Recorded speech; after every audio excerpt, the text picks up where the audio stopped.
everybody, this is Ingrid Jackson, the Nut, for TheNutsLoose.com. And today what I'm going to do is I'm going to show you how to make a Cuban flan, which is like a custard, flan de leche, from scratch. Now, I'm not like a flan guru or anything like that. Some people make it differently than I do, so you know, if you make it in a different way and you get upset because I made it the way that you don't make it, I'm sorry, but I can guarantee you that my flan is going to be really good. Now, I know that this is a Christmas apron and Christmas already went, but Mother's Day is coming, so Merry Mother's Day.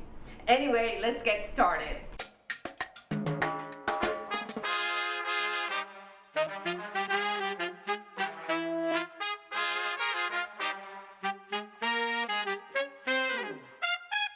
Now, for your flan, what you're gonna need is 7 huevos, 7 eggs.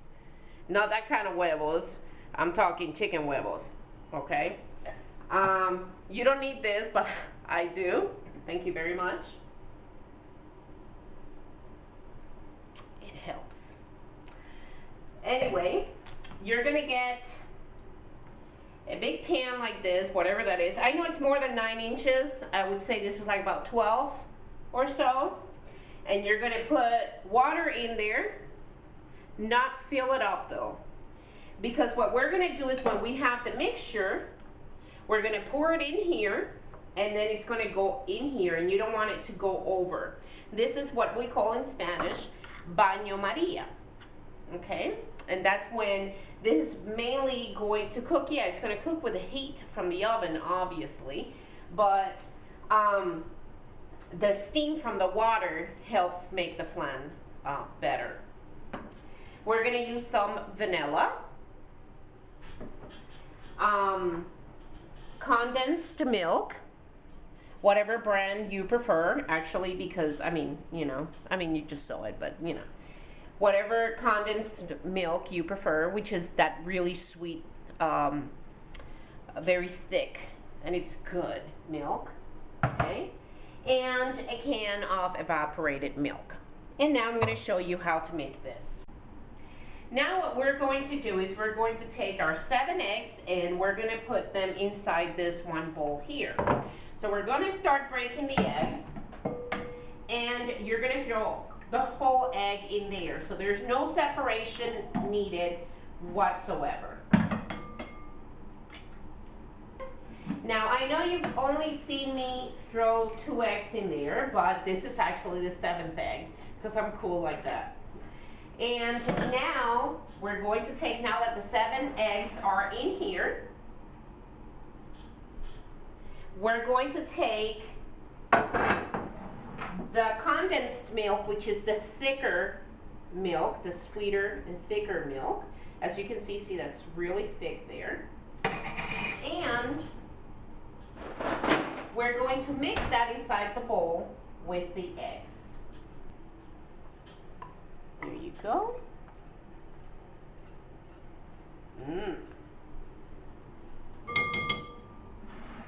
Now that we have mixed the condensed milk in there, we're going to take the evaporated milk, which I've already opened, as you can see, and it's going to be the same amount as this one. So we're going to throw it in there. And by the way, you're supposed to shake this one before, because I've forgotten before, like now, and you're supposed to shake it vigorously before you actually open it.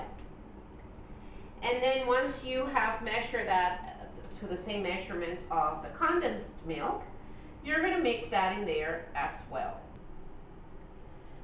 Now we're going to take our vanilla,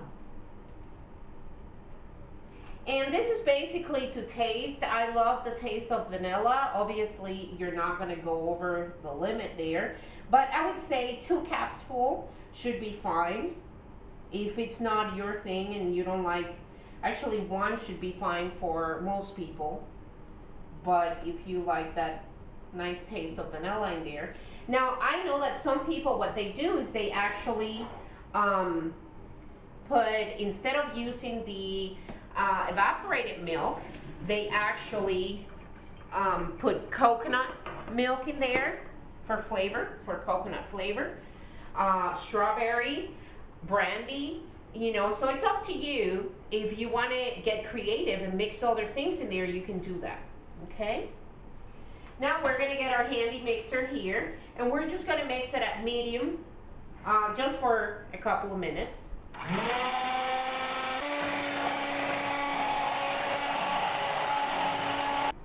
Now we're going to let it sit there, and we're going to take a little pot, and this is very tricky because this actually, I should have done this first, but I forgot, but you know me, the nut. But anyway, so this is where you melt the sugar, which becomes actually the caramel later on. So what you're going to do is you're going to put it on high. And by the way, have the stove preheated at 350. This should have been done first, but I kind of forgot. So we have the oven preheating. We're going to take 8 tablespoons. Now, I use organic ingredients as much as I can and as possible. This is organic sugar, and you know, organic products are better, but that's up to you, whatever you want to do. Now with the sugar, you really have to be careful because it tends to get really hot, and when you burn with sugar, trust me, it hurts a lot. Those are really bad burns. So you want to make sure that you're careful, okay? So we're going to start with high just to get the sugar melted, hot enough that it's going to melt. Okay, so as you can see, it started to melt, and it's getting that caramel color that you need. Now what you don't want to do is burn it. So you just want is that brownish, that caramel color, as you can see there. I didn't put anything in here, no butter, nothing, no water. It's plain organic sugar. We're going to make sure that the sugar liquefies into a caramel. Now that you see our sugar bubbling like that, but it's not burnt, you're going to come here and very quickly you're going to get it down there. This is a 9-inch bowl, but you can make as much as you want, as far as, you know, how much flan you want. And then you're going to do this so it goes everywhere. Now what happens is you're going to let this cool down, and once your flan is ready, when you put it in the fridge and you're getting ready to eat it and you turn it upside down, this is going to melt right on top of your flan. So now we're going to wait until this cools down. Now what's going to happen is that once it cools down completely, if you touch it with something, it's actually going to make a sound. So if you go like that, see, it's still soft. So we're going to wait until that cools down. And while we do, I'm going to have a cocktail. So as you can see, the sugar, our caramel, is now hard. That means it's cold. Now we're going to take this our caramel, and we're going to place it inside this other tray here that has water, as you can see, but it's reaching about halfway of this 9-inch bowl. Okay, now we're going to take this here. I'm just mixing it a little bit because this was supposed to be done last, but as we all know, I'm a bit discombobulated, so whatever, it's gonna come out good anyway. So you're gonna fill it up to the rim.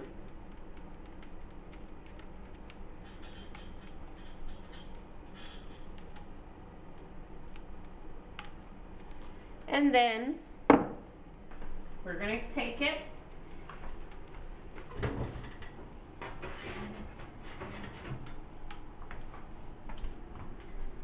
and place it in the oven at 350 degrees, like I said before.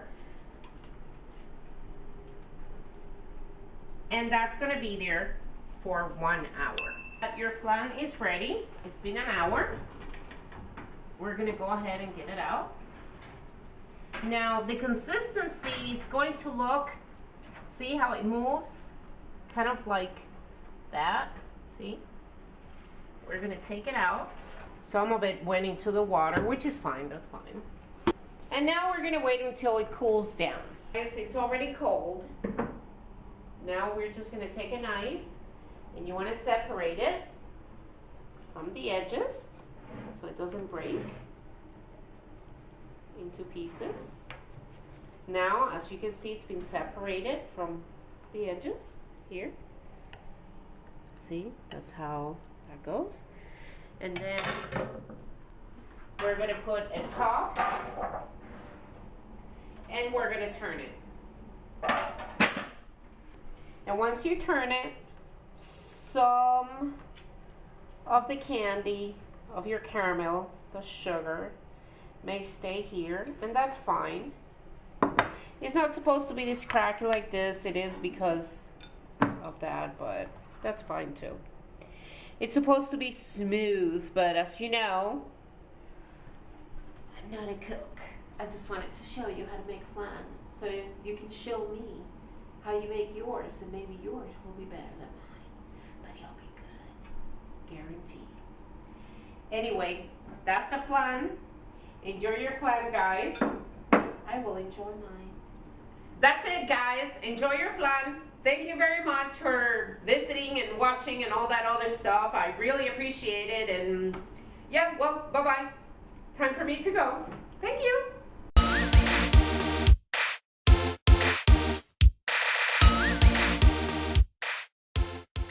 That's it for today for TheNutsLoose.com. This is Ingrid Jackson. Thank you for visiting my kitchen again and again.